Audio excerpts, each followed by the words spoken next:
Forget gurus. Forget anyone claiming to be an online business expert without going through the challenges of entrepreneurship themselves. The Real Money, Real Business podcast is here to prove the best insights in online business comes from your fellow online business builders. We dig into stories of entrepreneurs selling their business on the Empire Flippers marketplace so that you can learn how they made their business profitable, how they overcame obstacles, and what lessons they learned in their online journey. If you want to take your business and your knowledge to the next level, you've come to the right podcast. Let's get started. Hey everyone, welcome to another episode of the Real Money, Real Business podcast. We record these interviews so potential buyers have more information about the seller and the business to help them make a buying decision. Today, we'll be talking about a display advertising business for sale, and I've got the seller with me today. So welcome to the show, Marcel. How are you doing? Good, Vinny. Thanks for having me on the show. It's our pleasure. Really looking forward to talking about your business. We really like content sites for Empire Flippers. Just before I dive in, let me give a very brief summary of your business for our listeners. So, today's listing is a display advertising, Amazon Associates, affiliate and sponsored guest posts business created in May 2018 in the jewelry and apparel and accessories niche. The average monthly revenue for the business is $19,503, and it makes an average of $18,999 per month in net profit. The assets included in the sale are the domain and all the site's contents and files, an email list with 1,750 subscribers hosted on Sendinblue, social media accounts, and SOPs. You can head over to empireflippers.com/marketplace and search for listing number 54409 to learn more about the business. Or you can unlock the listing if you want to start your due diligence if you're interested in purchasing this asset. So now that I've given a general overview of the business, Marcel, can you share with me a bit about your background in building or running online businesses? Yeah, sure. So not to bore you with a really long story, but it kind of starts 20 years ago. So I'll do a little anecdote. I think it's kind of funny. But so it was like 2000, 2001. I was working a corporate job and decided to go back to school to get an MBA. And I remember this being in a class and the teacher mentioned this new company called Google. And somebody in the class actually raised their hand and asked how you spell Google. And I wrote it down in my notebook. So it kind of gives you a picture of what the industry was. I didn't even know what Google was. Went home, started researching it, and then I bought a book about, I think it was literally called The Complete Guide to SEO, and it was maybe a little thin paperback that had explained SEO, and I just got hooked. So I started researching how to make websites, and at the time, a friend of mine lived in a very touristy city and was just starting to rent out their apartment through a local property manager. It had a very simple website, but they were charging 25% commission. And I just said to her, I could do that for you. So I built a simple website in Dreamweaver at the time. And this was pre-Airbnb. So at the time, it was relatively simple to rank in Google. It was a lot of the old tactics that don't work anymore. That eventually turned into kind of a nice side business. So, by the mid-2000s, I was debating, should I try to make this a full-time gig or... because it was a kind of a nice side income. But like a lot of people, I had the fear of leaving my job. I had a young son. So I just kind of tinkered with SEO and a few websites on the side. Friends would ask me for help on their websites, but it was never a full-time thing until in 2015 I got laid off. So that's kind of where, I decided I needed to kind of create a full-time income. So, but that's how I got started in SEO. Yeah, that definitely makes sense, Marcel. As a side note, you were mentioning about Dreamweaver as a way of building that site pre-Airbnb, and I'm just looking forward to telling my daughter when I grow up, that your dad is older than Google, which is technically true, right? Yeah, it's kind of crazy how far our industry has moved along so quickly. So let's talk about this business in particular. How did you come up with the idea to start this listing that we're talking about today? Yeah, so at the point when I started this listing, I had been in affiliate marketing for a few years. I had 3 existing websites already, and I'm kind of into starting new websites. So it was a random conversation with a friend who was curious about what I did. So they were interested in getting affiliate marketing, and they were trying to pick a niche. And they gave a typical example, where it's an exact match domain. I mean, just an example, I can't remember what it was, but it was like, best camping hammock or something like that. And I explained to them that it was way too specific and that you'd probably want something more like camping and become an authority on camping. And, you could make one article or two articles about the hammock. So that conversation kind of led me down a rabbit hole, and that niche has nothing to do with what I ended up in, but it was just one of these kind of random conversations where I unearthed this niche that I hadn't planned to get into, but found a lot of potential. It seemed like the audience was really engaged. They were very passionate about this. I would call it a hot product, but it's also kind of a hobby. People are really into the brand, the history, everything about buying and collecting these items. So it seemed like a good niche. There was also a lot of underserved queries, so it seemed like I'd be able to rank for a lot of topics. So I just started off with a basic website, and I decided to publish 20 articles, all informational, nothing buyer intent or nothing affiliate, just basic answering questions, and to see how it went, and just really got into the niche and started publishing a higher volume. So that's kind of how it started. Gotcha. It makes sense. It sounds like based on your experience as you were looking at other potential niches and other projects, and combined with your experience of building websites, you stumbled on this one and basically saw that it was a blue ocean, that there were plenty of keywords that you could rank for, and there was an opportunity to build a site in this. So that definitely makes sense. Let me ask you, Marcel, how does this make money? Because I noticed when we were reading out the breakdown of the monetizations, it seems to earn revenue in lots of different ways. Yeah, so my other sites, when I first got into affiliate marketing, looking back, they were pretty heavy on Amazon. Even this site itself in the beginning, until it got some volume, was pretty heavy on Amazon, and I've worked towards, getting better revenue diversification. So right now, the majority comes from display ads. It's something about 60% display ads, and then Amazon still is about a third. But I've been working to diversify, and the other small, like say 7% is other affiliates. But the interesting thing about it is there are lots of affiliates in this niche. It's just one thing that I'm not, because I'm a one-man show. I don't have a team. So I think there's a huge potential to make that part of the pie a lot bigger. You could really probably generate a lot of more income with affiliates, directly with brands and other online retailers other than Amazon. For sure. Makes sense. I mean, that sounds like a potential growth opportunity, and we'll touch on that in a bit more detail later on. But one question I wanted to ask you, because you've scaled this business very successfully over these years, but our listeners will be wondering, why are you choosing to sell the business right now instead of keeping it and growing it? Yeah, that's a really good question. I'm probably asking the same thing. Like, why is the guy who's making, close to $20,000 a month selling it? I mean, the thing is, I've just come to realize, this has been several years of doing this, is that I really love the initial part of picking a niche, doing the research and planning it all out. But after about 18 months or so, I kind of get bored of the managing of it. And I'm not really a team person, so I'm not good at delegating. I'm a little bit of a control freak. So the problem is that I try to do everything myself. And the other problem I have is I'm a website. So I see niches everywhere I look, and I kind of get that shiny object syndrome where I start another project. And I find myself working on my niche sites that are brand new, that aren't making any money, which is kind of strange because I could just double down on the money makers. But I just really like that initial part of it. So right now I've got 8 websites, which is just way too many for one person to run. And things fall through the cracks. So like this one, it would probably be better if I had a small team working on it or dedicated more time to it. So part of the reason for selling, and I sold another site on Empire Flippers back in March, just a few months ago, was my goal is to get down to, say, 2 or 3 that I can just manage well, rather than having several websites that are, I think at a certain point you kind of run out of bandwidth and you can't run, at least personally, I don't think I could run 2 or 3 effectively.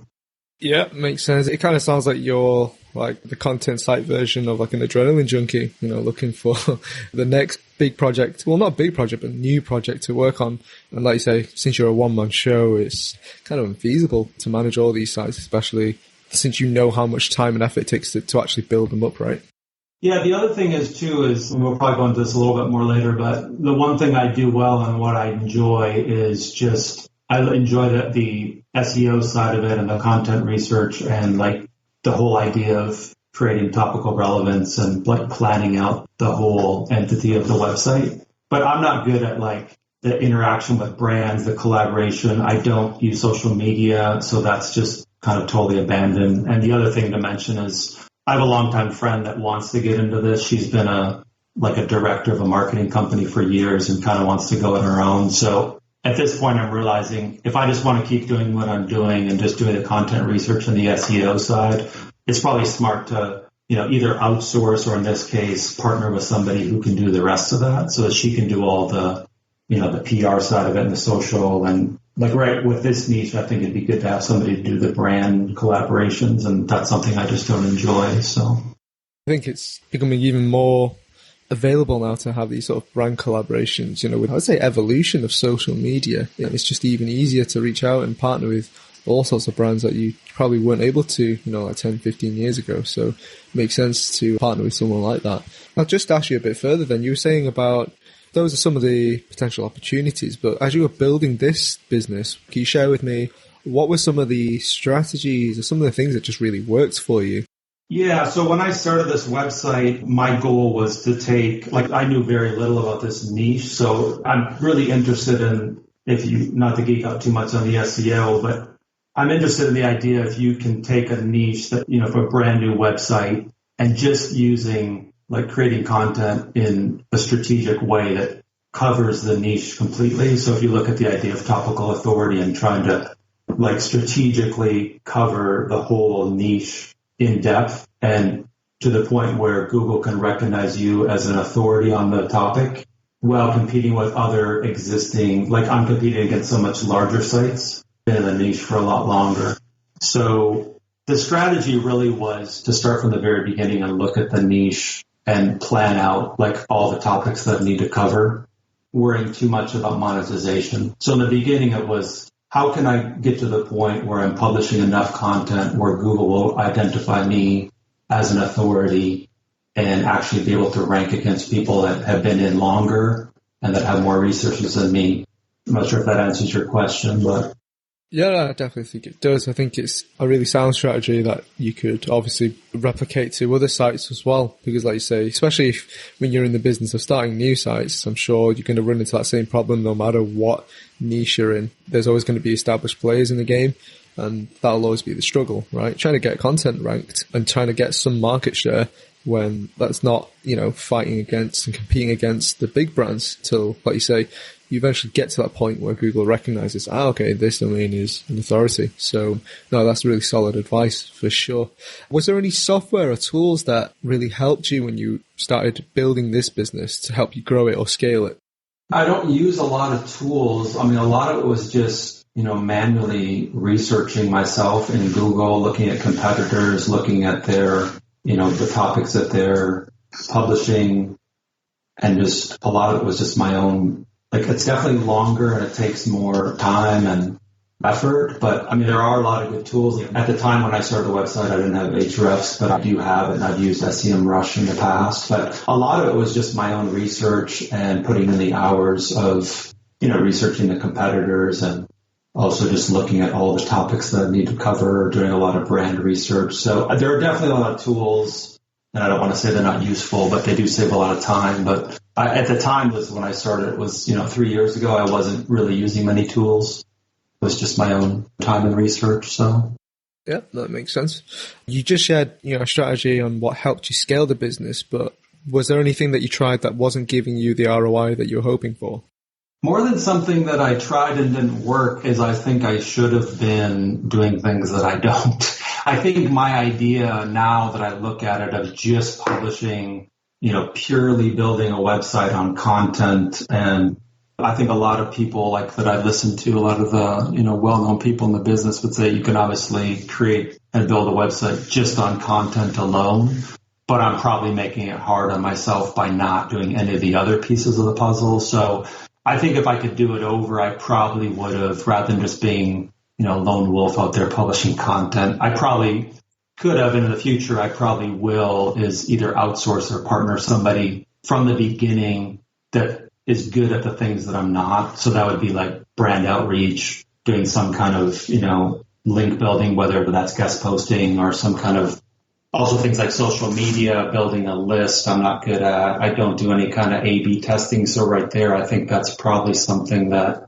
you can do it the way I do it by myself, just publishing content and trying to become relevant on all these different keyword topics. But I think the one thing I could have done and should do in the future is maybe give up some of the control and trust people and maybe delegate more to the people that are good at those things that I'm not good at, if that makes sense.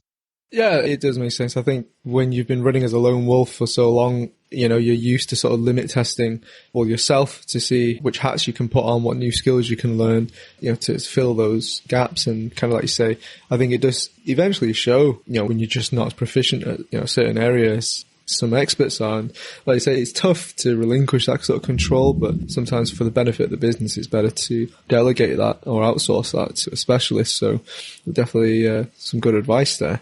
I just want to switch over to the marketing side of things now. What do you do for marketing for the business right now?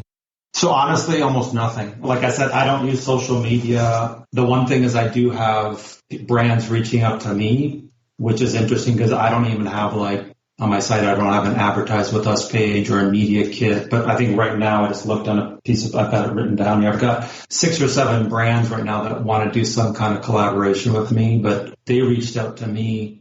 So as far as marketing, honestly, that list I have is pretty small and it's totally cold. I don't send out, email newsletters or I don't do social media. So it's all pretty much just based on content and publishing. So that is one area where I think, is a definite opportunity. As somebody who's good at the marketing and brand outreach and collaboration could definitely take that as an opportunity. Yeah, makes sense. So I guess as with the majority of content sites out there, the main traffic source is organic reach. Throughout this interview, you've mentioned and you touched on some potential opportunities, like you said, brand collaboration being one of them. Do you want to share with me, if you did stay with the business, what would be some of the ways you try to grow the business further? Yeah, so right now I think the content is under control. I've got a spreadsheet with hundreds of, draft ideas for content. So I've got plenty of ideas. It would be more with the being by myself, working myself and just publishing a bunch of content. First thing is probably just optimizing the existing content. I've never done anything with the calls to action. I don't have any buttons. I've never A/B tested which one works better. So first of all, I'd probably optimize the content. The layout of the website is very, I'll be honest, I'm not a web designer and it shows. It's very basic looking website. It's just basically a blog, like a blog roll. It doesn't have a static homepage. So I think the first thing I would do is probably switch that and link out and put some of the key articles on the front page, make it look a little more like an authority website.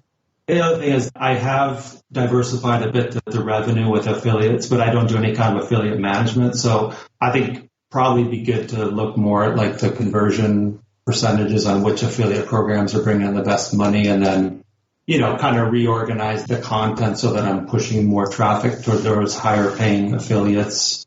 And then I've mentioned this already, but I think brand outreach, having a media kit, just having a part-time VA that does some brand outreach to brands in the niche would be good.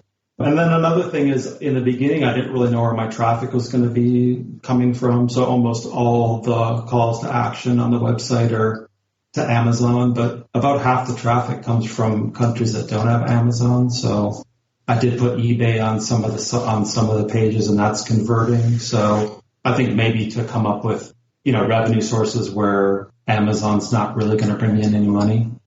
Yeah, no, that sounds great. It's very promising with a business this size. That still sounds like there's lots of avenues for growth there, which sounds awesome.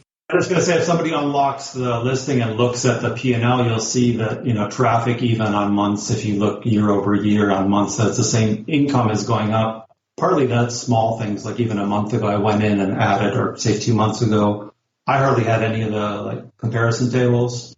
So I went in and put those on a few dozen websites and just doing that. And I put a separate tracking code that brought in an extra 1,000 on Amazon. So there's definitely some opportunity. It's definitely not fully optimized. Yeah, definitely. As you're well aware, all businesses have risks involved with them. What would you say are some of the biggest risks with this business that a buyer should be aware of? Well, there's always algorithm updates. I think this website's never gotten hit by an algorithm update, and it's fared pretty well, even during the recent, like Amazon, what they were calling or the Google product, update, where it was maybe penalizing people who are like overly affiliate. And if I had a direct effect on review posts, it did pretty well there. But obviously, 95+% of my traffic is coming from organic Google traffic. So that's probably the biggest threat.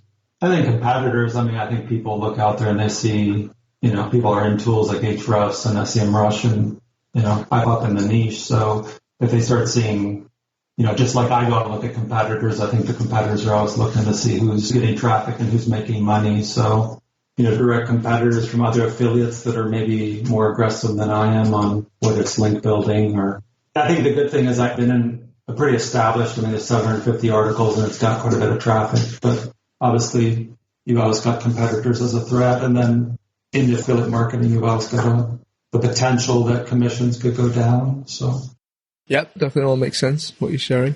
Just got the last few questions for you here, Marcel. How much support are you offering buyers? Yeah, so I'm offering during the first 30 days after that as much email support as necessary, and then one weekly call I think would be good, like a strategy call once a week during that time. Yeah, that's great. Are you willing to commit to a non-compete? Yeah, definitely. I got a portfolio of websites, but none of them are in this niche, and I have no plans to start another one in this niche. So, are you open to negotiating something like an earn-out, like seller financing? Yeah, I think ideally I'd like a lump sum payment, but I'm definitely open to the idea. I would say I'd rather hear the offer and, if it was the right deal rather than not. So, yeah, I'm definitely open to the idea. Yeah, that's great to hear. Last question really from me then. If you put yourself in the shoes of a buyer, why would you say that this is a business that's worth buying? Well, I think what it's got going for is it's got a lot of authority in the niche already. Things rank very well, and still has a lot of opportunities. I think it's bringing in stable income every year. It's not overly seasonal. You get a nice bump in the fourth quarter, but it's bringing in stable income every month. And I think I mentioned already on the call, but I do think there are a lot of opportunities for optimization and for continue to diversify the income. And then I think there's two or maybe more kinds of buyers, but the two, you could either take it the way it is and just continue to run it the way I ran it, kind of on autopilot, just publishing, or I really do think somebody's got either the skills themselves or a team, and you could really take it to the next level. So. For sure. Is there anything you'd like to share that you think I might have missed? I think we covered it pretty well. Yeah. No worries. Well, Marcel, thank you so much for your time on today's interview. I hope that your business gets picked up in the very near future by the right buyer. Yeah, thanks a lot for having me on, Vinny. I appreciate it. All right, everyone. Thanks for listening. To learn more and see if this listing has already been sold, head over to empireflippers.com/marketplace and search for listing number 54409. If you're watching this on YouTube, click the link in the description to go straight to the listing. And once you've unlocked the listing, you'll be given everything you need to know about the business. So until next time, enjoy your digital journey.